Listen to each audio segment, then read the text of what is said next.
ഇന്ന് ഒരുപാട് പേര് എസ്പെഷ്യലി പുരുഷന്മാർ ഫേസ് ചെയ്തുകൊണ്ടിരിക്കുന്ന ഒരു പ്രശ്നമാണ് യൂറിനറി ട്രബിൾസ് എന്ന് പറയുന്നത്. ഇടയ്ക്കിടയ്ക്ക് മൂത്രം ഒഴിക്കാൻ തോന്നുക, മൂത്രം ഒഴിച്ചു കഴിഞ്ഞാലും ഒരു അൺസാറ്റിസ്ഫാക്ടറി ഫീലിംഗ് ഉണ്ടാവുക, ഒരു തടസ്സം ഉണ്ടാവുക, യൂറിൻ്റെ ഒഴുക്ക് കുറയുക, അതേപോലെ തന്നെ യൂറിൻ പാസ് ചെയ്യുമ്പം ഭയങ്കര പുകച്ചില്, വേദനയൊക്കെ ആയിട്ട് പ്രസൻറ്റ് ചെയ്യാറുണ്ട്.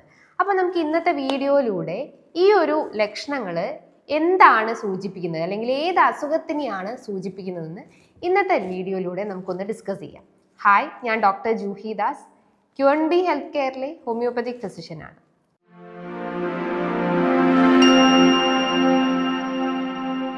മെയിൽ ആക്സസറി ഓർഗൻ, അതായത് പ്രോസ്ട്രേറ്റ് ഗ്രന്ഥിയിൽ ഉണ്ടാവുന്ന നീർക്കെട്ടുകളോ അതേപോലെ തന്നെ ഇൻഫെക്ഷൻസോ ആണ് ഞാൻ ഈ പറഞ്ഞിട്ടുള്ള ലക്ഷണങ്ങൾ ഉണ്ടാക്കുന്നത്. അപ്പോൾ പ്രോസ്ട്രേറ്റ് ഗ്രന്ഥി എന്ന് പറയുമ്പം മെയിൽ ആക്സസറി ഓർഗൻ ആണ്. അത് പുരുഷന്മാരിൽ സെമൻ പ്രൊഡക്ഷന് സഹായിക്കുന്നു. അതോടൊപ്പം തന്നെ യൂറിൻ്റെ ആ ഒരു ഫ്ലോനെ കൂടുതലായിട്ടും സഹായിക്കുന്നത് പ്രോസ്ട്രേറ്റ് ഗ്രന്ഥിയാണ്. ഈ പ്രോസ്ട്രേറ്റ് ഗ്രന്ഥിയിൽ 3 രീതിയിൽ അസുഖങ്ങൾ ബാധിക്കാം. ഒന്നാമതായിട്ട് ഇൻഫ്ലമേഷൻസ് അല്ലെങ്കിൽ പ്രോസ്ട്രേറ്റ് ഗ്രന്ഥി വീക്കം അല്ലെങ്കിൽ ഗ്രന്ഥിയിൽ നീർക്കെട്ട് സംഭവിക്കുക. രണ്ടാമത്തേത് പ്രോസ്ട്രേറ്റ് ഗ്രന്ഥിയിൽ ഇൻഫെക്ഷൻസ് സംഭവിക്കുക. മൂന്നാമത്തേത് പ്രോസ്റ്റേറ്റ് ക്യാൻസർ പോലത്തെ കണ്ടീഷൻസ് ഉണ്ടാവുക. ഇന്ന് മെജോറിറ്റി ഓഫ് ആളുകൾക്കും പ്രോസ്റ്റേറ്റ് ഗ്രന്ഥി വീക്കമാണ് സംഭവിക്കുന്നത്, അതായത് ഇൻഫ്ലമേഷൻസ് കണ്ടീഷൻസ് ആണ് ഉണ്ടാവാറ്. അതായത് ബിനൈൻ പ്രോസ്റ്റേറ്റ് ഹൈപ്പർട്രോഫി അല്ലെങ്കിൽ BPH എന്ന കണ്ടീഷൻസ്. ഈ ഒരു ബുദ്ധിമുട്ടുകളാണ് ഇന്ന് 50 കഴിഞ്ഞിട്ടുള്ള പുരുഷന്മാരിൽ ഏറ്റവും അധികം കണ്ടുവന്നിട്ടുള്ളത്. ഇതിൻ്റെ മെയിൻ കാരണങ്ങൾ എന്ന് പറയുന്നത് ഒന്നാമതായിട്ട് ജെനറ്റിക് ഹിസ്റ്ററി. പാരമ്പര്യപരമായിട്ട് നിങ്ങൾക്ക് എന്തെങ്കിലും ഈ മൂത്ര രീതിയിലുള്ള എന്തെങ്കിലും ബുദ്ധിമുട്ടുകൾ ഉണ്ടെങ്കിൽ അല്ലെങ്കിൽ പ്രോസ്ട്രേറ്റ് ഗ്രന്ഥിയിൽ പ്രശ്നങ്ങൾ ഉണ്ടെങ്കിൽ അത് നമുക്ക് രൂപപ്പെടാൻ ചാൻസസ് ഉണ്ട്.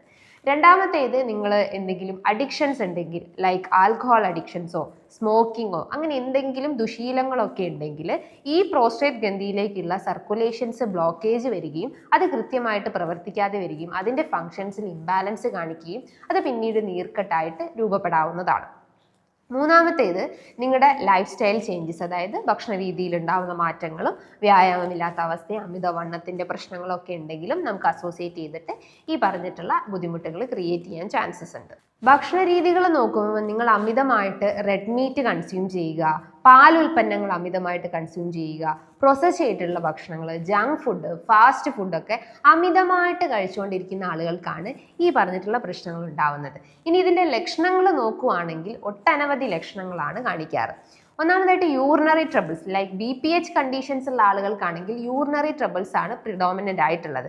യൂറിനറി ട്രബിൾസ് എന്ന് പറയുമ്പം നിങ്ങൾക്ക് ഇടയ്ക്കിടയ്ക്ക് മൂത്രം ഒഴിക്കാൻ തോന്നുക. നമ്മളിപ്പം രാവിലെ പോയി പിന്നെ ഒരു 11 മണിയാകുമ്പോൾ പിന്നെയും പോകാൻ തോന്നുന്നു, then ഒരു അരമണിക്കൂർ കഴിഞ്ഞിട്ട് പിന്നെയും പോകാൻ തോന്നുന്നു. അങ്ങനെ ഒരു ഫ്രീക്വൻസി, അതായത് യൂറിൻ്റെ ഫ്രീക്വൻസി ഇങ്ങനെ ഇൻക്രീസ് ചെയ്തുകൊണ്ടേയിരിക്കുന്നു.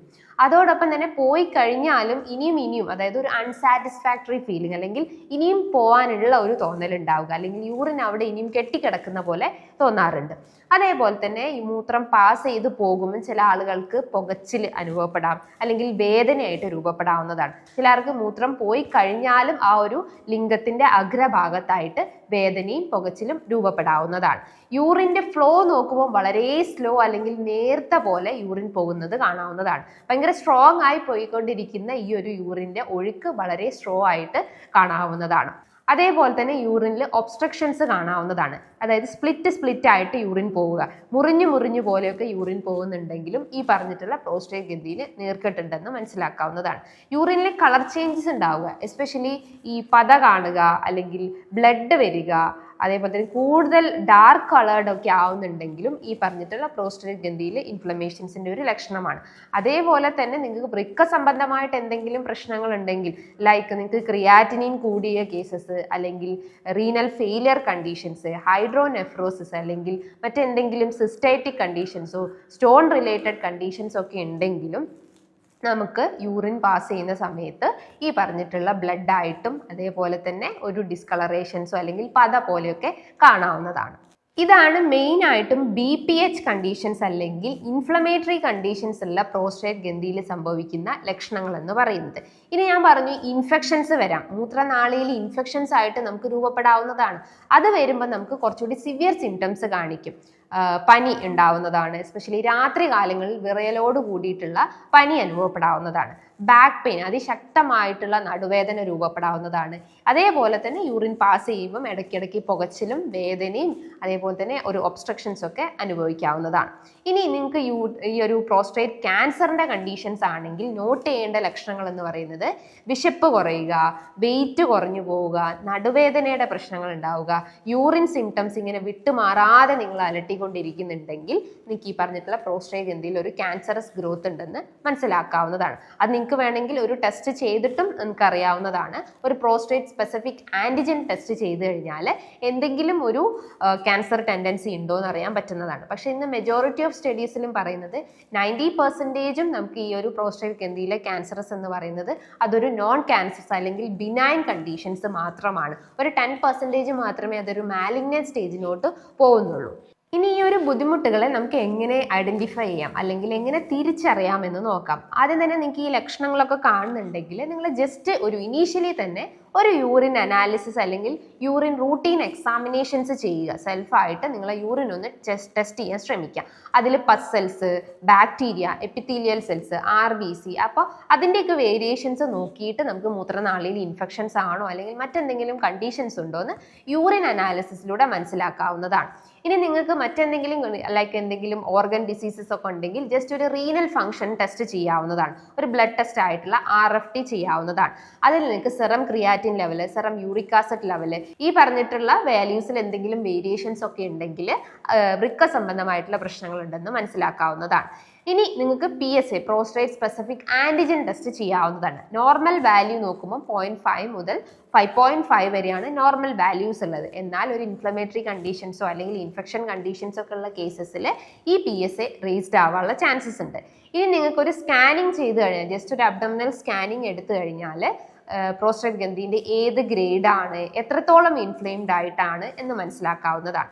നമുക്കറിയാം ഈ പ്രോസ്റ്റേറ്റ് ഗ്രന്ഥി എന്ന് പറയുമ്പം യൂറിനറി ബ്ലാഡറിന്റെ തൊട്ട് പിറകിലായിട്ട് സ്ഥിതി ചെയ്യുന്ന ഒന്നാണ് പ്രോസ്റ്റേറ്റ് ഗ്രന്ഥി എന്ന് പറയുന്നത്. ജസ്റ്റ് ഒന്ന് ഇമാജിൻ ചെയ്യുക, ഇതിപ്പോൾ നമ്മളെ യൂറിനറി ബ്ലാഡർ ആണെങ്കിൽ ഇതിന്റെ പിന്നിലായിട്ടാണ് ഈ ഒരു പ്രോസ്റ്റേറ്റ് ഗ്രന്ഥി, അതായത് ഇതാണ് പ്രോസ്റ്റേറ്റ് ഗ്രന്ഥി എന്ന് ജസ്റ്റ് ഒന്ന് ഇമാജിൻ ചെയ്യുക. അപ്പോൾ ഇതിന്റെ പിന്നിലായിട്ടാണ് ഈ പ്രോസ്റ്റേറ്റ് ഗ്രന്ഥി സ്ഥിതി ചെയ്യുന്നത്. ഇതിന്റെ ഉള്ളിലൂടെയാണ് ഈ പറഞ്ഞിട്ടുള്ള യൂറിനറി ട്യൂബ് കടന്നു പോകുന്നത്. അതായത് മൂത്രം ഈ ഒരു ബ്ലാഡറിൽ സ്റ്റോർ ചെയ്ത് വെച്ചിട്ട് അതിൽ നിന്നും റിലീസ് ചെയ്തിട്ട് യൂറിനറി ട്യൂബിലൂടെയാണ് യൂറിൻ പാസ് ചെയ്ത് പോകുന്നത്. അപ്പം ഈ പ്രോസ്റ്റേറ്റ് ഗ്രന്ഥിന്റെ മിഡിലായിട്ടാണ് ഈ പറഞ്ഞിട്ടുള്ള യൂറിനറി ട്യൂബ് കടന്നു പോകുന്നത്. അപ്പോൾ ഓട്ടോമാറ്റിക്കലി ഏജിങ്ങിന്റെ ഭാഗമായിട്ടും പല ഫാക്ടേഴ്സ് കൊണ്ടും പ്രോസ്റ്റേറ്റ് ഗ്രന്ഥിയിൽ ഇൻഫ്ലമേഷൻസ് അല്ലെങ്കിൽ നീർക്കെട്ടോ സംഭവിക്കുമ്പം ഓട്ടോമാറ്റിക്കലി ഈ ഒരു ഗ്രന്ഥി വലുതാകുമ്പം ഇതിന്റെ മുന്നിൽ കിടക്കുന്ന ഈ ഒരു യൂറിനറി ബ്ലാഡറിൽ ഒബ്സ്ട്രക്ഷൻ വരും. അതായത് അതിനൊരു ഞെങ്ങി അമരുന്ന പോലത്തെ ഒരു സെൻസേഷൻസ് കാണിക്കും. അപ്പൊ യൂറിൻ കൃത്യമായിട്ട് പോവാതെ വരികയും യൂറിൻ പോകുമ്പം ഈ പറഞ്ഞിട്ടുള്ള പ്രശ്നങ്ങൾ ഉണ്ടാവാൻ ചാൻസസ്. നോർമലി അതായത് ഒരു ഹെൽത്തി ആയിട്ടുള്ള ഒരു പുരുഷന്മാരുടെ പ്രോസ്റ്റേറ്റ് ഗ്രന്ഥിന്റെ സൈസ് നോക്കുമ്പം 25 to 30 cc വരെയാണ് അതിന്റെ വോളിയം സൈസ് കാണിക്കുന്നത്.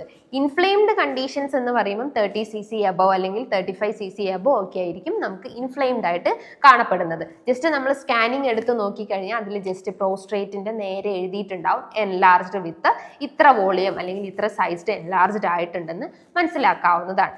അതേപോലെ തന്നെ നമ്മൾ യൂറിൻ ടെസ്റ്റ് ചെയ്യുന്ന സമയത്ത് അല്ലെങ്കിൽ ജസ്റ്റ് സ്കാനിങ് ഒക്കെ എടുക്കുന്ന സമയത്ത് യൂറിനറി ബ്ലാഡറിന്റെ നേരെ ജസ്റ്റ് പോസ്റ്റ് റെസിഡുവൽ വോളിയം എന്നൊക്കെ എഴുതിയിട്ടുണ്ടാവും. അതിന്റെ നോർമൽ വാല്യൂ നോക്കുമ്പോൾ ഒരു 50 ml ആണ് നോർമൽ വാല്യൂ വരേണ്ടത്.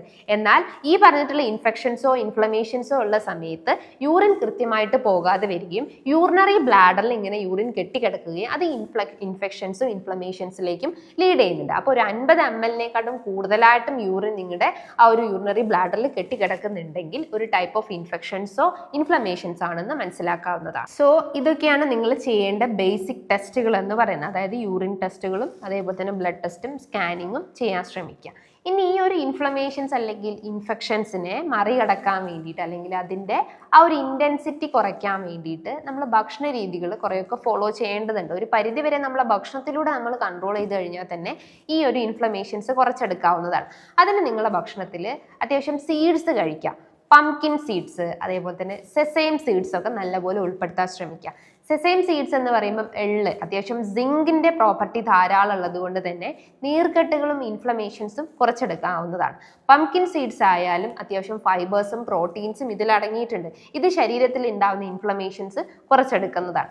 അതേപോലെ നിങ്ങൾ പാകം ചെയ്യുന്നു അല്ലെങ്കിൽ കുക്കിംഗ് പർപ്പസിന് ഈ ടൊമാറ്റോ നന്നായിട്ട് ബോയിൽ ചെയ്ത് കഴിക്കാൻ ശ്രമിക്കുക. അതിൽ ലൈക്കോപ്പിൻ എന്ന anti inflammatory anti oxidant properties ഉള്ളത് കൊണ്ട് തന്നെ ഈ പ്രോസ്ട്രേറ്റ് ഗ്രന്ഥിയിൽ ഉണ്ടാവുന്ന ഇൻഫ്ലമേഷൻസ് കുറച്ചെടുക്കാൻ പറ്റുന്നതാണ്.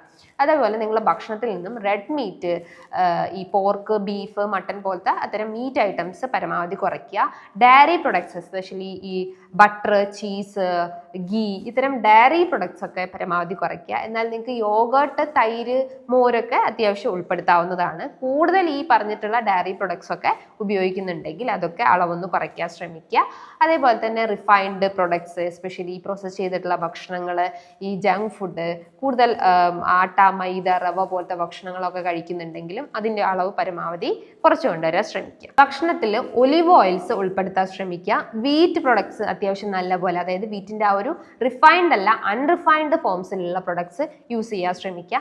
ചായ, കാപ്പി പരമാവധി കുറച്ചിട്ട് ഗ്രീൻ ടീ പ്രിഫർ ചെയ്യാൻ ശ്രമിക്കുക. ജിഞ്ചർ, കറുവപ്പട്ടയൊക്കെ ഇൻഫ്ലമേഷൻസ് കുറയ്ക്കുന്നതാണ്.